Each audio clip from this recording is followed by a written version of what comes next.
ചെയ്യാം എന്നുള്ള ഒരു റെക്കോർഡ് വീഡിയോ ആണ് ഞാനിവിടെ നിങ്ങൾക്ക് കാണിക്കുന്നത്. അപ്പോൾ നമുക്ക് കിട്ടിയ റെഫർ ലിങ്കിൽ ടച്ച് ചെയ്യുക. ടച്ച് ചെയ്ത ശേഷം നമ്മൾ ഇങ്ങനെ ഒരു പേജിൽ വരും. അപ്പോൾ രജിസ്റ്ററിൽ ടച്ച് ചെയ്യാം. നമ്മൾ രജിസ്ട്രേഷനാണ് പൂർത്തിയാക്കാൻ പോകുന്നത്. അപ്പോൾ ഇവിടെ നമുക്ക് ഫസ്റ്റ് നെയിം, നമ്മുടെ പേരിൻ്റെ ഫസ്റ്റ് നെയിം ഇവിടെ കൊടുക്കാം. ഞാനിപ്പോൾ എൻ്റെ പേരിൻ്റെ ഫസ്റ്റ് നെയിം കൊടുത്തു. അതേപോലെ സെക്കൻഡ് നെയിം കൊടുത്തു. അതിൻ്റെ ശേഷം നമ്മുടെ ഇമെയിൽ ID എന്താണോ അതവിടെ ടൈപ്പ് ചെയ്ത് കൊടുക്കുക. പിന്നെ ഒരു പാസ്വേഡ് സെറ്റ് ചെയ്യുക. നിങ്ങൾക്ക് ഇഷ്ടമുള്ള പാസ്വേഡ് സെറ്റ് ചെയ്യാം. അങ്ങനെ രണ്ടാമത് നമ്മളൊരു കൺഫേം പാസ്വേഡ് കൂടി കൊടുക്കാം. എന്നിട്ട് ക്രിയേറ്റ് അക്കൗണ്ടിൽ ടച്ച് ചെയ്യുക. ടച്ച് ചെയ്യുമ്പോൾ നമുക്കിവിടെ വേണമെങ്കിൽ ഇത് സേവ് കൊടുക്കാം. നിങ്ങൾക്ക് സേവ് ഇങ്ങനെ വരുവാണെങ്കിൽ സേവ് കൊടുക്കാം.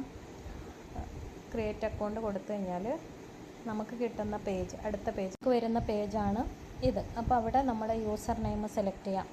സ്മോൾ ലെറ്ററിൽ തന്നെ കൊടുക്കണം. ഞാനിവിടെ മിച്ചൂസ് എന്ന് യൂസർ നെയിം കൊടുത്തു. പിന്നെ നമ്മുടെ കൺട്രി ഇന്ത്യ കൊടുക്കാം, ഓൾറെഡി ഇവിടെ തന്നെ ഉണ്ട്.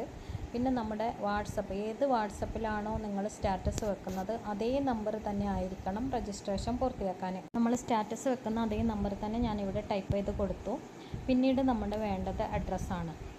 ഇപ്പോൾ നിങ്ങൾ വിചാരിക്കും എന്തിനാ ഇവിടെ അഡ്രസ്സ് കറക്റ്റൊന്നും കൊടുക്കണ്ട, ജസ്റ്റ് ഒരു പേര് മാത്രം കൊടുത്താൽ മതി എന്നാണെങ്കിൽ അത് പോരാ. നിങ്ങൾ കറക്റ്റായിട്ടുള്ള അഡ്രസ്സ് കൊടുക്കുക.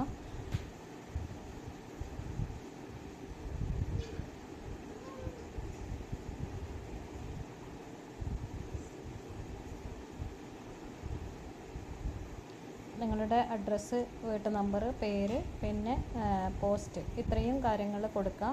ജില്ല, നമ്മുടെ അഡ്രസ്സ് കറക്റ്റായി തന്നെ കൊടുക്കാൻ വേണ്ടി ശ്രമിക്കുക. ഓക്കെ. പിന്നെ സ്റ്റേറ്റ്, നിങ്ങളുടെ സ്റ്റേറ്റ് ഏതാണോ നമ്മുടെ കേരള കൊടുക്കാം. പിന്നെ നമ്മുടെ പോസ്റ്റ് ബോക്സ് നമ്പർ ഇത് കറക്റ്റായിട്ട് കൊടുക്കാൻ വേണ്ടി ശ്രമിക്കുക. ഓക്കെ. പിന്നെ നമ്മുടെ ജില്ല, ഡിസ്ട്രിക്ട്, ഇത്രയും കാര്യങ്ങൾ നമ്മളിവിടെ കൊടുത്തു. അതിൻ്റെ ശേഷം സബ്മിറ്റ് ബട്ടൺ ടച്ച് ചെയ്യാം. ഓക്കെ. സബ്മിറ്റ് ബട്ടൺ ടച്ച് ചെയ്ത ശേഷം നമുക്കിവിടെ ഇമെയിലാണ് നമ്മുടെ വെരിഫിക്കേഷനിലെ OTP വന്നിട്ടുണ്ടാവുക. പ്രത്യേകം ശ്രദ്ധിക്കുക, മെയിലായിരിക്കും നമ്മുടെ OTP വന്നിട്ടുണ്ടാവുക, ഫോൺ നമ്പറിലല്ല.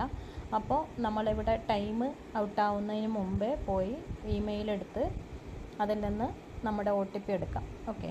ഇതാണ് മെയില്. ഞാൻ മെയിലിൽ പോയി OTP ഇതാ അപ്പം തന്നെ വന്നു. സാക്ക് ആഡ്സിൻ്റെ OTP വന്നു. കറക്റ്റ് മെയിൽ ID എടുക്കുക. ഓക്കെ. ഇത് കോപ്പി ചെയ്തിട്ട് പേസ്റ്റ് ചെയ്താൽ മതി. അപ്പോൾ ഓട്ടോമാറ്റിക്കായിട്ട് ഇപ്പോൾ നമ്മുടെ ID വെരിഫൈ ആയിട്ടുണ്ട്.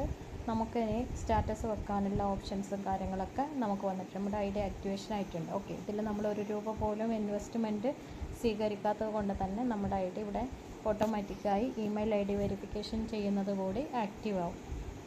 ഓക്കെ. ബാക്കിയുള്ള ഡീറ്റെയിൽസും കാര്യങ്ങളൊക്കെ നമ്മൾ പിന്നീട് നിങ്ങൾക്ക് ഇതേപോലെ റെക്കോർഡ് ചെയ്ത് അറിയിക്കുന്നതായിരിക്കും. ഓക്കെ. Thank you.